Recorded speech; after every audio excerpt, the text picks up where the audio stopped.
60대 경계병이요? 경계병이면 사병인데 60대라고요, 나이가?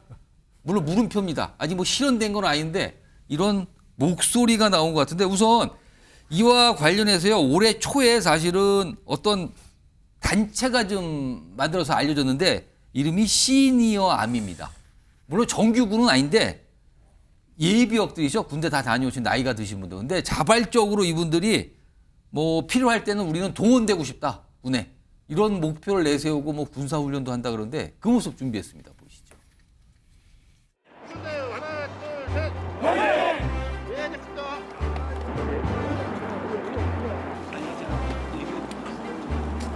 지금 인구 질병 시대에 병력이 많이 부족합니다. 시니어들이 좀 시간을 내서 우리 젊은 세대가 해야 될 병역 업무를 좀 분담해 주는 거죠. 여러분 이렇게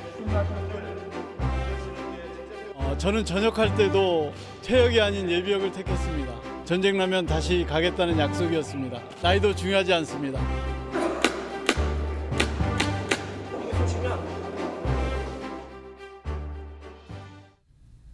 자, 그런데요, 이런 맥락에서 여당 내에서 법안 발통해서 이걸 뭐 제도화할 수 있다, 제도화하려고 한다라는 의견이 나왔습니다. 먼저 화면으로 소개해드리죠.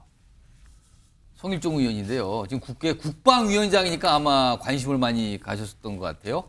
지금 젊은 병사가 없다. 그렇습니다. 인구가 줄고 있으니까요. 그리고 50대, 60대가 돼도 건강하다. 이 두 가지가 맞물리면 나이 드신 분들이 50대, 60대가 군에 가서 경계병 정도는 서도 된다고 생각한다. 그런 분들로 스위치, 그러니까 교체할 법안, 이런 분들로 뭔가 병역을 좀 채운다는 거죠. 이 법안을 고민 중이다. 그리고 병사 월급도 이런 분들이 군대 가게 되면 200만 원 정도 지금인데 이들에게도 급여 주는 게 가능하지 않는가. 이런 의견을 어제 냈습니다. 어떤 공식적인 자리에서요. 그래서 뉴스와이드가 성일종 의원이 목소리를 좀 들어봤습니다. 들어보시죠. 나이가 50대 이렇게 또 60 초반에 계신 분들이 건강이 좋은 분들이 많아요. 그래서 군에서 경계라든지 이런 외주로 줄 수 있는 분야가 많이 있어요. 꼭 560이 아니어도 돼요. 한 40대여도 건강하고 또 그런데 적성이 맞으면 가실 수도 있는 것이고 뭐 재입대 이런 개념이 아니고 일자리로서의 그 경험이나 이런 거 있으신 분들이 오셔서 하는 데는 문제가 없을 거예요. 민간에 위탁하는 방법도 있고 주한미군 같은 경우가 그렇게 운영을 일부 하고 있어요. 자, 어제 그 얘기를 했고 오늘 뭐 뉴스와 취재해서 저 같은 내용을 좀 자세히 설명해 줬는데 이게 알려지면서 이런저런 약간 얘기들이 나왔어요. 그래서 성일종 의원실에서 조금 더 자세히 설명합니다. 화면 보시죠. 재입대 복무 의미가 아니다. 그러니까 이거는 뭐 꼭 가야 되고 이런 거 아니다. 그리고 군 경력이 있으신 50대, 60대 중에서 건강이 뭐 괜찮으신 분들은 본인이 원하는 경우 경계 업무 정도를 맡기는 거다. 그러니까 희망을 받아서 건강한 부신의 시간을 받아서 경계 업무 정도 그리고 급여가 지급되는 요 형태를 말하는 겁니다라고 다시 한번 강조를 합니다. 요거 법안을 마련하겠다고 했거든요. 성일종 의원께서. 그러면은 김용우 전 의원님, 홍익표 전 의원님. 일단 성일종 의원의 저 구상에 대해서 찬성 반대 중에 어떤 의견이신지 우선 김용우 전 의원님. 저도 이제 국방위원장을 하셨죠. 근데 조금 어려워요, 현실적으로. 찬성 반대를 일단 떠나서 예. 제가 국방위원장 할 때도 병력 감소가 예상되기 때문에 예. 그 병무청장 그다음에 관련 전문가들하고 제가 수없이 얘기를 많이 했고 얘기를 들었어요.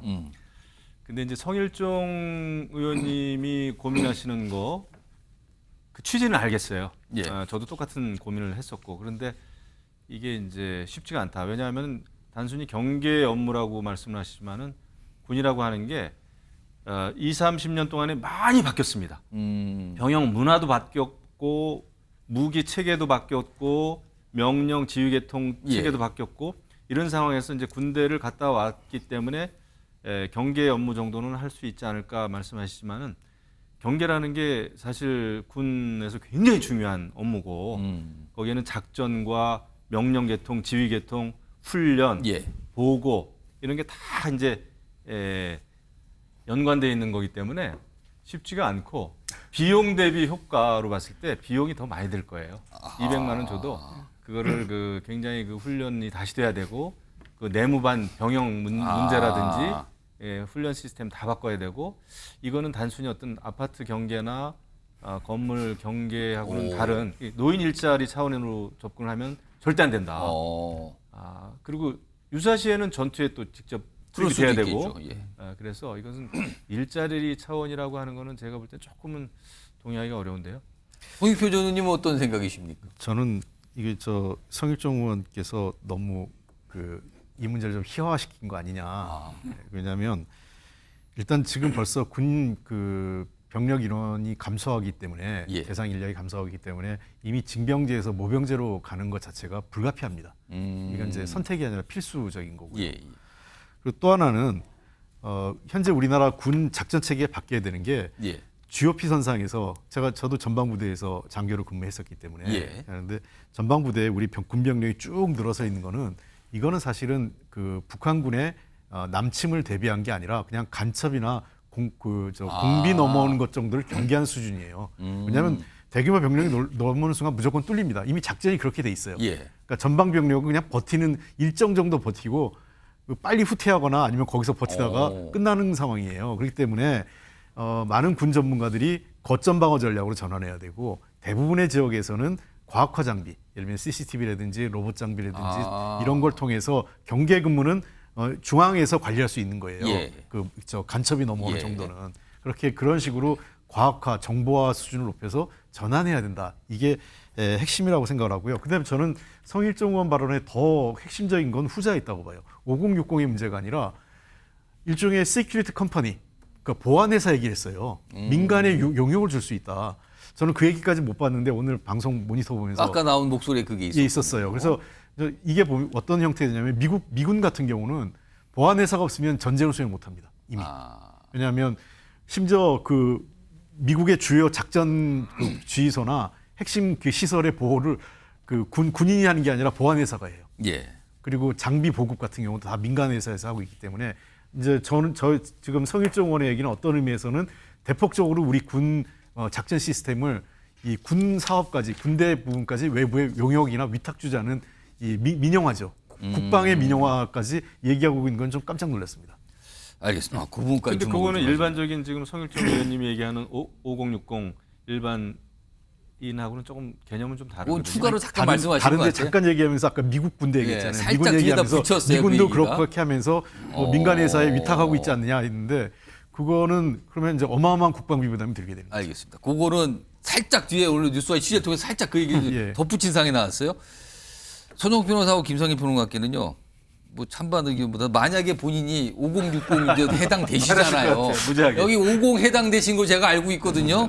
그럼 만약에 만약에 법이 시행돼서 이제 희망자를 보두면 만약에 입대를 하게 된다면 지금 여기 경계병이라고 했는데 혹시 군 병과를 어떤 걸 좀 맡고 싶으십니까? 만약에. 근데 다시- 저는 이제 공익법무관을 해가지고 3년 근무했는데 예. 훈련을 한 달밖에 안 받아가지고 예. 제대로 군인의 역할을 잘 못할 것 같아요. 그 지원을 안 하신다는 말씀 그리고요, 같은데. 제가 별명이 종합병원이 건강이 안 좋아요.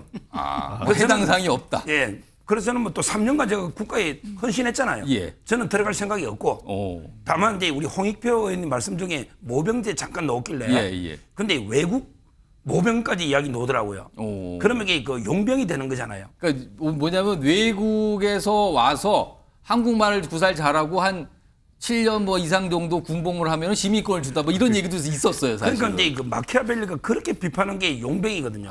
우리 국민군이 필요한 거예요. 저는 따라서 이게 5060 이거보다는요. 예. 대안은 AI에 기반한 과학 광군, 갑자기 AI 과학 얘기. 강군. 차라리 로봇 과학화. 있잖아요.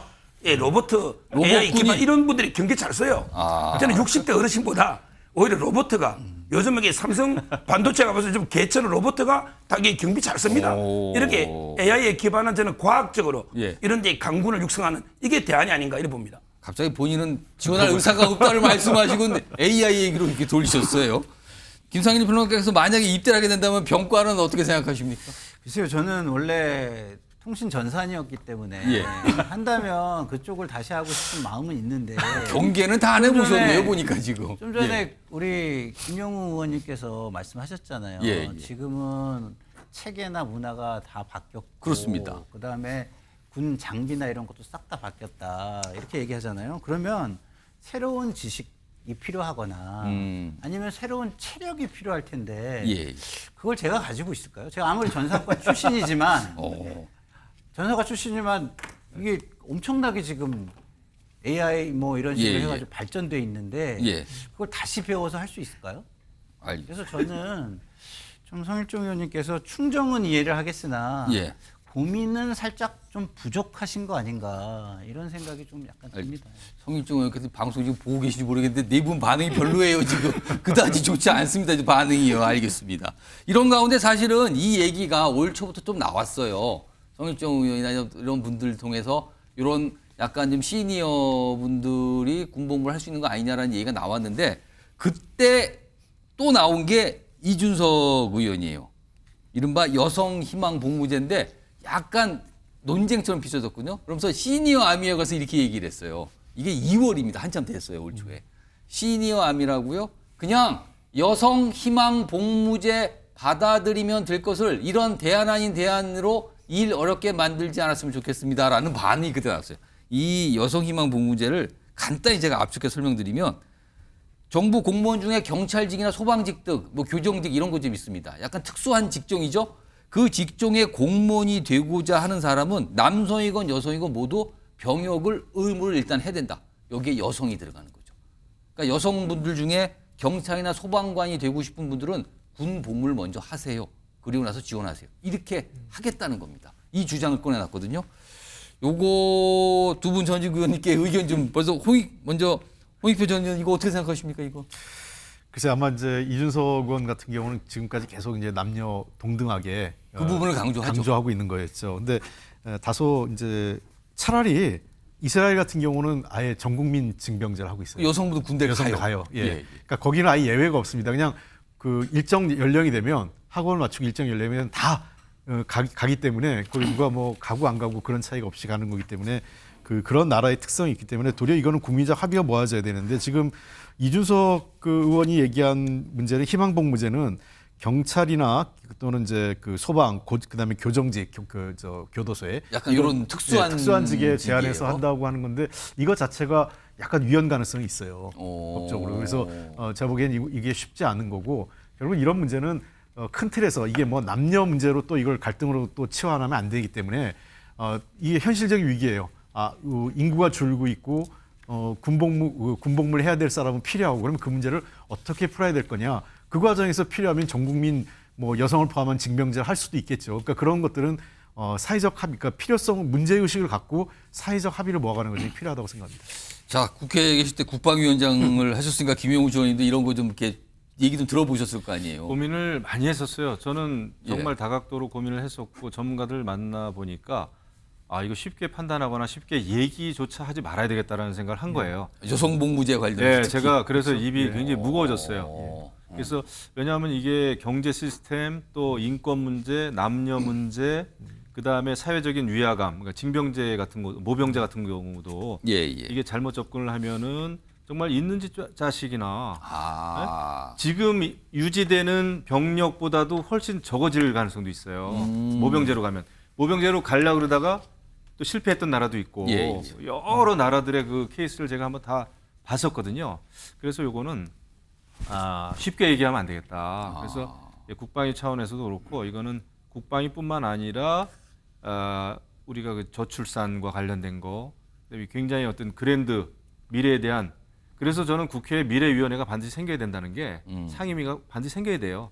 이런 거 국방 문제 그다음에 뭐 예산 문제 뭐 이런 거를 상시적으로 다룰 그 위원회가 꼭 생겼으면 좋겠는데 그게 현실화 안 됐는데 아무튼 제가 볼 때는 요 병력 문제도 조금은 좀 자중했으면 좋겠어요. 아주 굉장히 뜨거운 문제일 수도 있거든요. 이게 남녀 간의 어떤 갈등 요소 그리고 모병제를 자칫 잘못하면은 어떤 사회적인 계층 이런 얘기까지 섞여버리면 이게 엄청날 수가 있거든요. 그렇더라고요. 소영 변호사. 이준석 대표 이름 용어가 맞습니까? 여성 희망 복무제가 맞습니까? 저는 희망이라고 안 봅니다.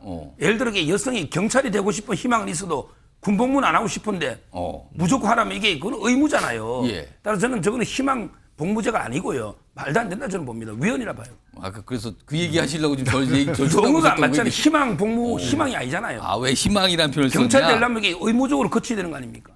아무튼 올 초부터 이 얘기가 이준석 의원이 계속 주장을 했었죠. 당연히 선거 때는 약간 공약 이런 성격으로 이런 주장을 좀 내놨었는데 이게 또 다시 좀 오늘 회자가 되나 봅니다.